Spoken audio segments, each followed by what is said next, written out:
Hey, Industry 4.0 friends, here's a special episode. Anyhow, look, my favorite, Matthew, I couldn't miss the guardian of Absolutely. institutional memory, That's it. our guardian of the galaxy, the only guy that can make my head really hurt. But then I got to find a way to understand him. The only guy, the only podcast I've ever been on or anybody I've ever talked to, when I asked him if he needs capital, he said, "Nah, we're okay." So Yep. if you need donations for charity or anything like that, call Matthew because he's got the rock solid company and he walks the walk. So Exactly. let's get into this, guys. Cool. So the theme is going to be around Industry 4.0 or, the fourth industrial revolution. But Matthew's going to talk more about that in a minute. Please explain what's going on with this fourth industrial revolution. Yeah, absolutely, Alan. So look, you're going to come across two terms. One is Industry 4.0, which originally was a federal German government initiative that started, actually, the very early seeds of it were around 2008, 2009, but it was launched to great fanfare at the Hanover Messe, this big German industry trade show in 2011. And it was a way to sort of promote German excellence. Germans are really great for building machines and capital goods that are used in manufacturing. And it was all really about building networked manufacturing. Okay, and that's where there's an interesting, sort of intersection with the telecom world is we're talking about things that are connected, that they are networked. Alongside that, there's this term fourth industrial revolution, which sounds a little bit BS. There are some folks that see it as synonymous with Industry 4.0.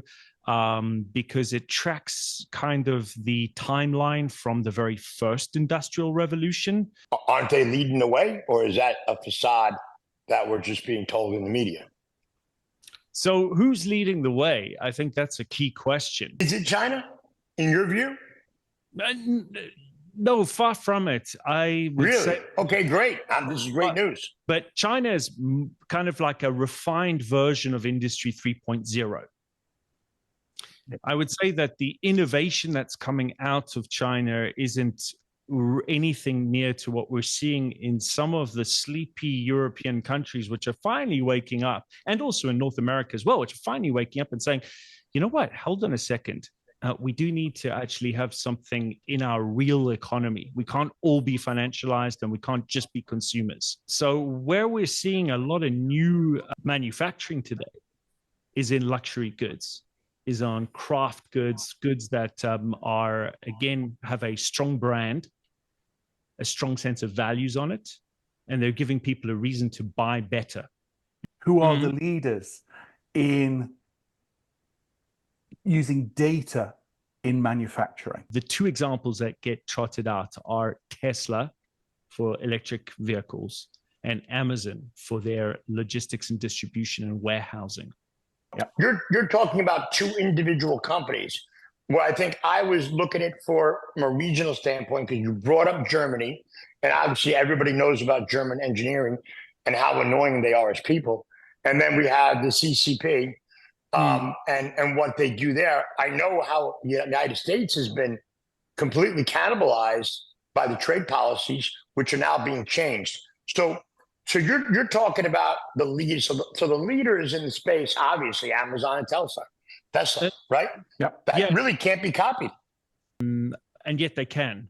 It's all got to do with customer satisfaction, customer service, ensuring that customers have a great experience. Yeah.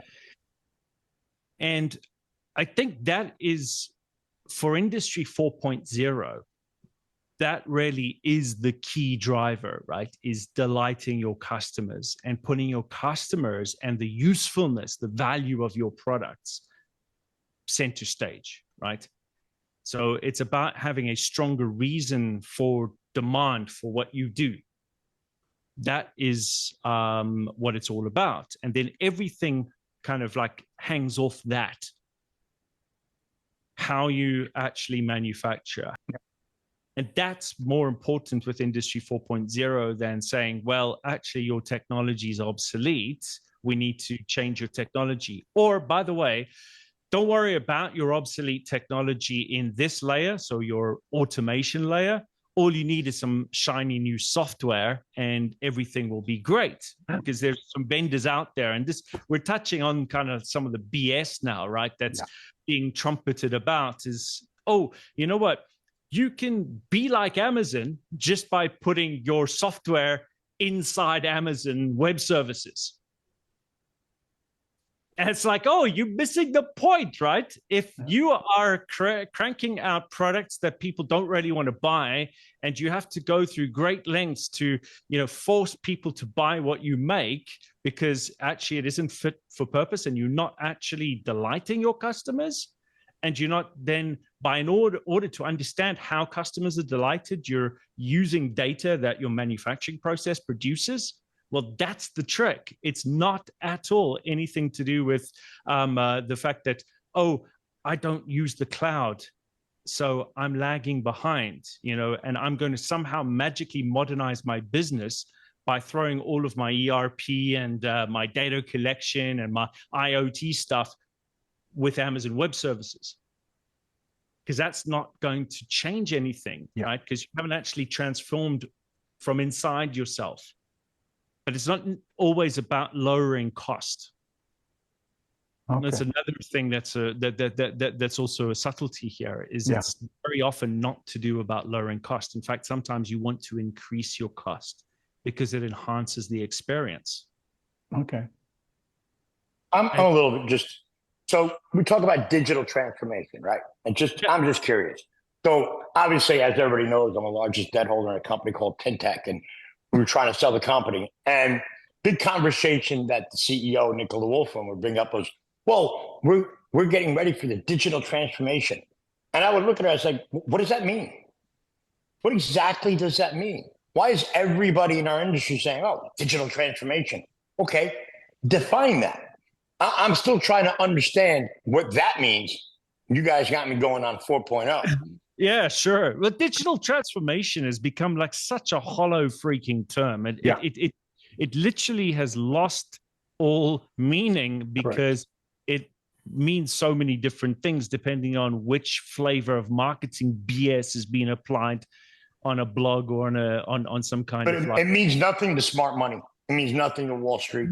No, it's gone right past them. Yeah, for sure. Look, one thing. Digital transformation as a term talks about how you're going to transform all of that which you already have that is computerized and digitized into something which, again, sets you up for future success. It's recognizing that the old ways of working are no longer sufficient. But at some point, there are going to be humans, all right, choosing to buy, choosing to use, and having an experience. Exactly. And when we have humans in the loop, we are going to be using conversations. Exactly. We're going to be exchanging with voice or video or some other kind of experience. But again, by using our senses, involving our senses. Exactly. Okay. All right. And because we have this heritage with telecoms, which at least has taken, well, certainly our voice and our ability to listen to someone on the other end of a line, and move that over great distances. Okay. If we can leverage that as part of the customer experience, and I think this is where, if you take a look at what Stroller are doing with Vcons. Exactly. That's exactly what I was just thinking about. This is a great example. Yeah, and I guarantee you that no one in manufacturing, in fact, I probably must be one of the only people that talks about Industry 4.0 that actually knows about Vcons, because I don't know anyone doing manufacturing systems or automation that has ever heard of Vcons. But they should, because it comes back to customer experience. So on that note, because we are massively overrunning, I want to thank you, Matthew. This has been a great exploration. I think we have now solidly identified the link back into the TADS community and the importance of understanding the reality, not the hype, around Industry 4.0. So Matthew, thank you. That was great.